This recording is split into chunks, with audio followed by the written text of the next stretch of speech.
हुई है। Neha, good morning.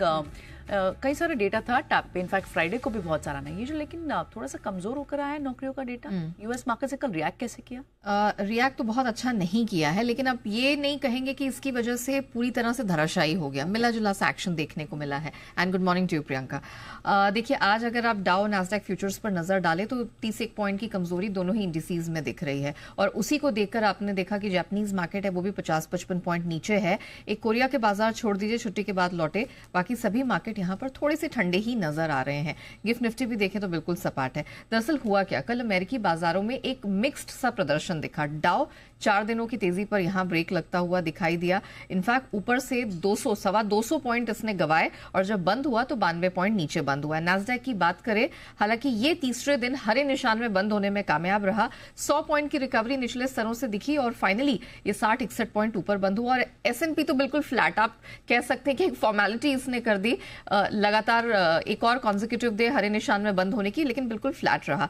दरअसल आपने राइटली पॉइंट आउट किया, यहां पर जो प्राइवेट पेरोल्स के आंकड़े निकल कर आए हैं, जितना अनुमान किया था कि बढ़ोतरी आएगी उससे बिल्कुल आधे से भी कम निकल कर आए हैं, तो काफी कम निकल कर आए हैं। तो इस कारण से अब लेबर मार्केट को लेकर दिक्कतें फिर से एक थोड़ा सा आप कह सकते हैं चिंता बनती हुई दिखाई दे रही है। अब नॉन फार्म पेरोल के भी आंकड़े निकल कर आएंगे शुक्रवार को, उस पर भी नजर रहेगी। तो ये सब चीजें हैं जो थोड़ा असमंजस क्रिएट कर रही हैं। प्लस आपने देखा कि रशिया यूक्रेन का जो यहाँ पर तनाव है बढ़ता चला जा रहा है। ट्रंप ने बात जरूर की यहाँ पर रूस के राष्ट्रपति से, लेकिन उन्होंने उनकी बात मानने से इनकार कर दिया, कहा कि पहले वो यूक्रेन के हमले से निपटेंगे फिर आगे कुछ देखेंगे।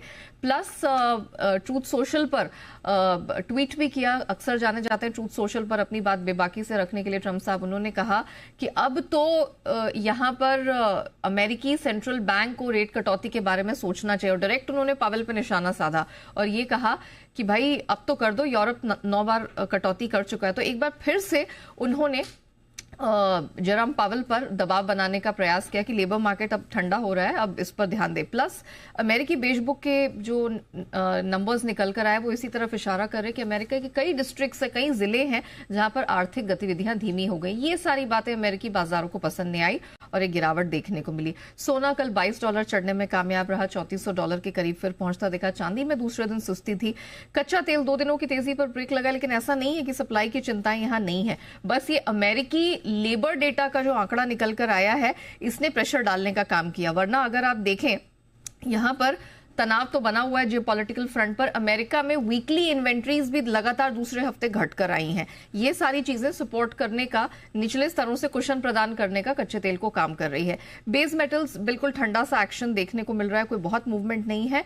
डॉलर इंडेक्स जो 99 के नीचे आया है उसी के चलते अधिकतर कमोडिटीज को थोड़ा बहुत सपोर्ट निचले स्तर पर मिल रहा है। 99 के नीचे एक बार फिर से हमने डॉलर इंडेक्स को जाता देखा है।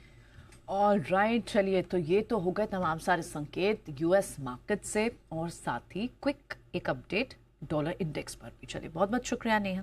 अब चलिए